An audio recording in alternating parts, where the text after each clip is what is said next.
Our next speaker is a famous guy at UST. He's from France, and he loves to cycle. He cycles a lot.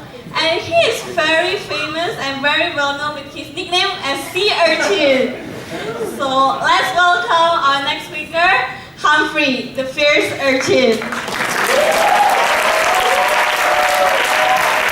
Hey, good evening everyone. So as she introduced me, I'm Humphrey, or Hoidam for those of you who like my Cantonese name. And tonight I'm going to talk to you about a bicycle trip I had, where me and my friend cycled from Berlin to Copenhagen. So it was, I don't know, okay, it was around 450 kilometers, and we took about 10 days to do it. And as I was preparing for tonight's talk, I realized, well, my experience was great. Like, my memories were amazing. So much that it's actually going to be boring for you. Like, who wants to hear about a guy tell you for 15 minutes about how awesome his holiday was? Oh, sorry. So, I dug deeper, and I came to find a solution. I'm actually going to talk to you about Matthew. So who's Matthew? So let me introduce to you like our team. So there was me, my best friend Paul, one of our ex-classmates Elena, her best friend Marie, and Marie's little brother Matthew. So the last two we kind of had like no idea who they were. In fact, the first time we met them was when we arrived in Berlin on the first night. It was really fun. We had this feeling of excitement and freedom that you get when you're dropped in another country you've never been before.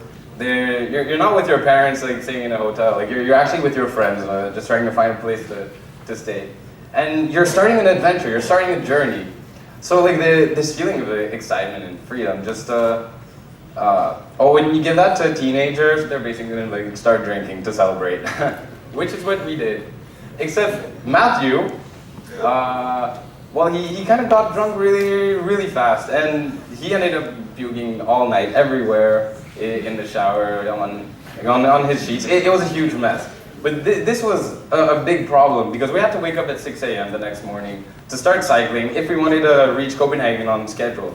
And we had a flight to catch up there, so we really needed our time. So we ended up finding a solution, and 4 out of the, the four of us that were remaining conscious decided to split in half. The next morning, 2 would start cycling and follow the plan, while the other 2 would stay back, take care of Matthew, and take a train in the afternoon and meet the others like at night. And I was so glad not having to wake up the next day at 6 a.m. we ended up meeting them at like that other white dot about 50 kilometers up of Berlin, and it went out all well, except during the whole day Matthew like started complaining like I don't feel very well. Which is understandable. I mean, after during your first hangover, you don't really like feel very well. But so the night came, and we planted our tents in the camping. And I should tell you something about our tents. We had 2 tents. One was my friend Paul's tent, which was like a professional tent with like 3 different layers, had space to put your bags so they wouldn't get wet either. Really expensive tent and really bulky tent. And I had this tent I bought like the year before in Cyclone, like here. That was really light tent, like just thin, like 1 layer, really practical. That doesn't weigh a lot on your bicycle. And I was making fun of my friend like Paul of his tent so much. Like, your tent is heavy. Why are you like embarrassing yourself with like that thing? You should just throw it away. But during the night, we both woke up with our feet soaking wet, our sleeping bags drenched, and this huge thunderstorm like raging outside. Now, it was like a horrible experience. We just ran into like the other tent, and we tried to manage to fit 5 people into this like 2-person tent.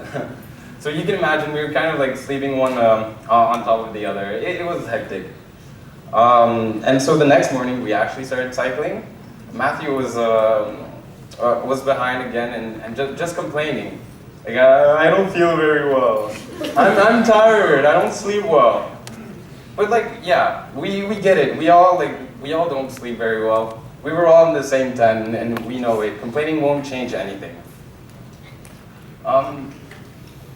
So as you can imagine, when you're in a bicycle trip like that, when you're just a whole bunch of kids, which we kind of were, you don't really have the budget to spend every meal in a nice restaurant, and you have to improvise. So we started cooking food by ourselves. In fact, like our diet was mainly based on canned foods and sandwiches, which isn't really not healthy, nor is it particularly good. But what we did, like me, Paul, and like the others, we're having fun with it. Like, okay, let's see which cans can we like kind of mix to see what we can do that's good. Let's try to be innovative and stuff like that. But Matthew didn't follow us there. He was still again complaining, like, I don't feel very well. I'm tired. I don't like the food we eat. And it kept on going, actually, like all the way to Germany. We're reaching Rostock, right up there, where we're gonna take a ferry to Denmark. And right before we reached there, Matthew came out to us and he was like, okay guys, I'm not enjoying this trip. I'm like, this isn't for me. I don't like it and I want to go back to Paris. So I'm gonna take a train and leave you guys.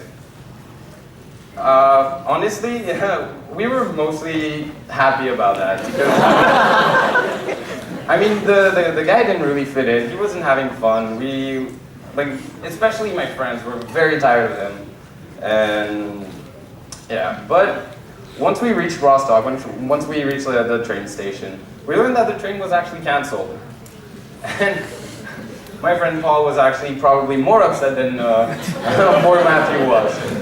Because Matthew had to stick with us, and the fastest way for him to get back home was to go to Copenhagen, take the flight back to Paris like it was already planned.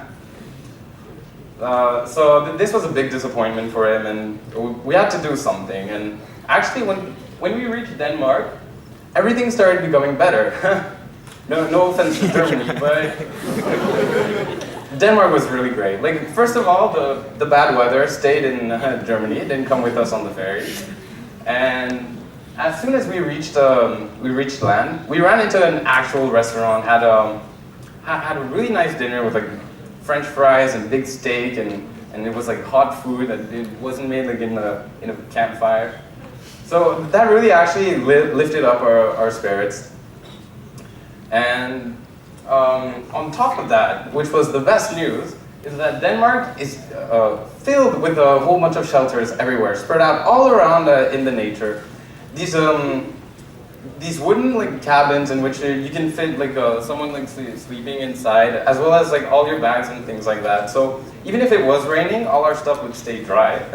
That was great. We had enough room to sleep comfortably, and things just turned out to be getting better and better. This was really good. Except Matthew didn't see it that way. He still kept focusing on the fact that he didn't get to go back by the time he wanted to. That he was still in an environment he didn't like, and I think that's the main problem he had. We reached Copenhagen a couple of days later. It took us 6 or 7 days of actual cycling. Paul and I spent a few days in Copenhagen by ourselves. But I think the moral of the story is that if you're actually going on a trip like this, don't be like Matthew. Because maybe I'm not being completely fair on him, but when he was put in a situation, when he was pushed outside of his comfort zone, when he realized he didn't like camping, he didn't like doing so much effort, he actually missed out on everything else. He was just so focused on the negatives. He completely filtered out all the positives. We didn't have the same journey. I mean, what I remember of the trip is laughing so much with my friends, is meeting so many people, learning so many things. We learned like we had never mind, this was an inside joke. You won't get it. I just realized. But yeah, like our journey was amazing, but not for him. Like he was only staying negative all the time, and that's not a mindset you should have in life. Right? That's it. Thank you very much.